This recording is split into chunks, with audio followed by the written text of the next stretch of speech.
আসসালামু আলাইকুম এভরিওয়ান, চলে আসলাম আরেকটা নতুন ব্লগ নিয়ে। আর আজকের ব্লগটাতে আমি অনেক ঘোরাঘুরি করেছি এবং অনেক বাসায় গিয়েছি। কাদের কাদের বাসায় গিয়েছি সব কিছু আপনাদের সাথে শেয়ার করব। আর প্রথমেই চলে এসেছি নানুর বাসায়। আর নানুর এই যে বাগানটা দেখতেই পাচ্ছেন, কত সুন্দর আম ধরে আছে। নানু আমাকে বারান্দায় নিয়ে দেখাচ্ছিল। আর গত যে ব্লগে আপনাদেরকে একটা কিউট আম দেখিয়েছিলাম ইয়েলো কালার, সেটা কিন্তু নানুর এই বাগান থেকে হয়েছে। বাগান ছোট বা বড় যাই হোক না কেন, কিন্তু যদি ভালো মতো টেক কেয়ার করা যায় তাহলে অনেক সুন্দর ফল ফলানো কিন্তু সম্ভব। আর ওই দিক দিয়ে মসজিদটা একটু ভরা, ওই পাশে না এরকম ধুপা ধুপা ওর ভিতরে।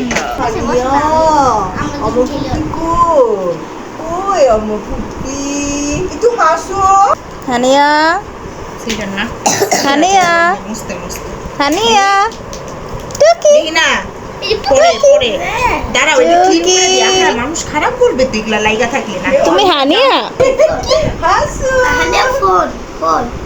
Welcome to the blog. গলা ফেটে গেছে, গলা গ্যাস্ট্রিক হয়ে। হ্যালো, তোমাকে একটা লাগবে?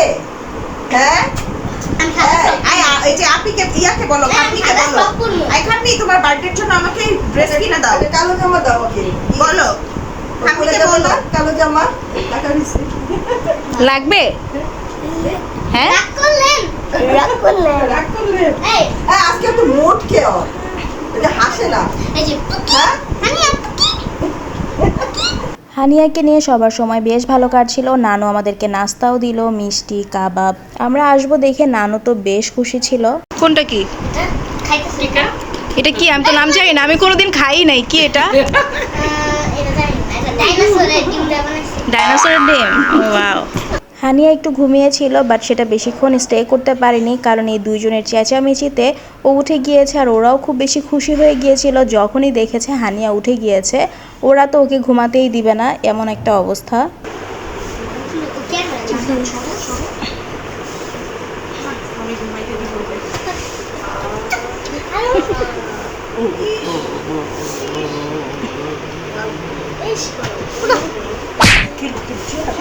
এ পাগল, এই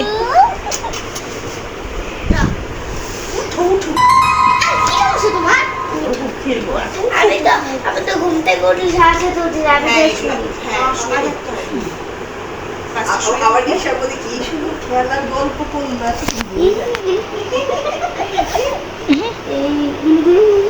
দেখতেই তো পেলেন অরিন তো একদমই রাজি না ওকে ঘুম পাড়ানোর জন্য। তো ওকে দুজন মিলে উঠিয়েই ফেললো। আর এদিক দিয়ে সবাই মিলে গল্প করছিলাম, আর ওই দিক দিয়ে ছোট মামি নানু টেবিল গুছাচ্ছিল, কারণ দুপুর হয়ে গিয়েছে তো সবাইকে এখন লাঞ্চ দিবে তাই। আর নানু তো আমরা আসবো বলে অনেক বেশি এক্সাইটেড ছিল, আমাদের জন্য অনেক অনেক আয়োজন করেছে। আর নানু অনেকদিন ধরেই বলছিল যে আমরা কবে যাব। সো আজকে যেহেতু গিয়েছি, নানু কিন্তু কোনো কিছুর কমতি রাখেনি। এই যে ছোট মামি নানু মিলে কিন্তু আমাদের জন্য অনেক অনেক রান্না করেছে। কী কী রান্না করেছে সেটাও বলে দিচ্ছি।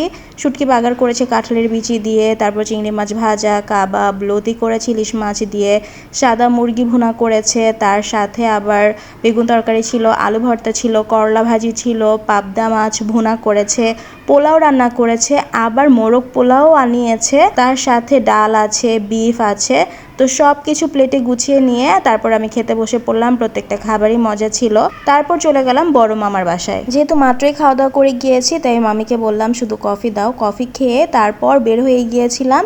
চলে এসেছি আমার কাজিনের বাসায়, আমার খালাতো বোন ঐশী ওর শ্বশুর বাড়িতে চলে আসলাম। আর ওর শ্বশুর বাড়িতে এসে এই যে ওর নানি শাশুড়ির সাথে আমরা সবাই মিলে গল্প করছিলাম। আর এদিক দিয়ে তো জান্নাত আর অরিন অনেক খেলাধুলা করছিল। আর পাশাপাশি এই যে এতটুকু অল্প সময়ের মধ্যে কত নাস্তার আয়োজন করে ফেলেছে।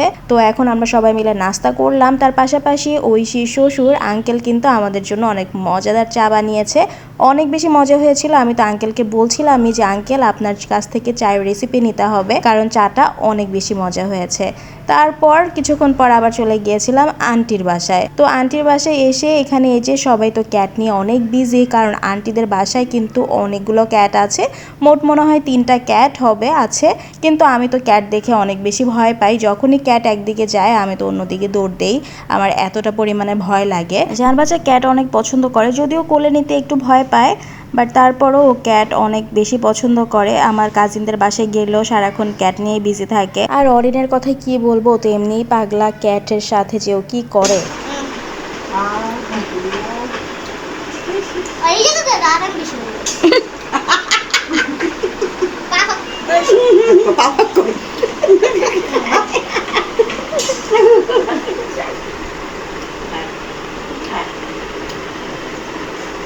আন্টির বাসা যেহেতু অনেক টপ ফ্লোরে, অনেক বলতে একদম বিল্ডিংয়ের টপ ফ্লোরে আন্টির বাসা, তাই এদিক থেকে কিন্তু সানসেট ভিউটা অনেক বেশি সুন্দর লাগে। আর উপর থেকে তো এমনিতেই দেখতে অনেক বেশি ভালো লাগে। আন্টি আমাদেরকে আইসক্রিম দিল, যদিও জান বাচ্চা খেতে পারেনি কারণ ওর ঠান্ডা লেগেছিল।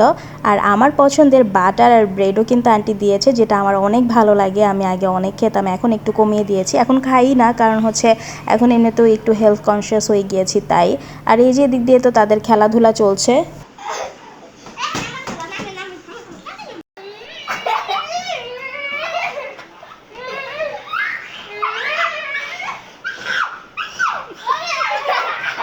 হরিণের দুষ্টামের কথা আর কি বলবো, সে কিন্তু প্রচুর পরিমাণে দুষ্টামি করে, যে দেখুন কি করছে।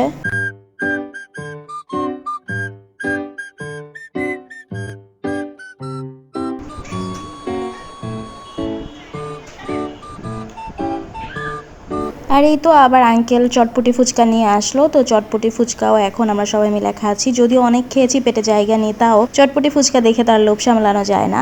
তো আজকে দিনটা কিন্তু অনেক ভালো কেটেছে, অনেক ঘোরাঘুরি করেছি, আর আপনাদের সাথেও কিন্তু আমার এই সুন্দর সময়গুলো শেয়ার করেছি। তো আজকের ব্লগটা আমার এই পর্যন্তই ছিল। সবাই ভালো থাকবেন, আল্লাহ হাফেজ।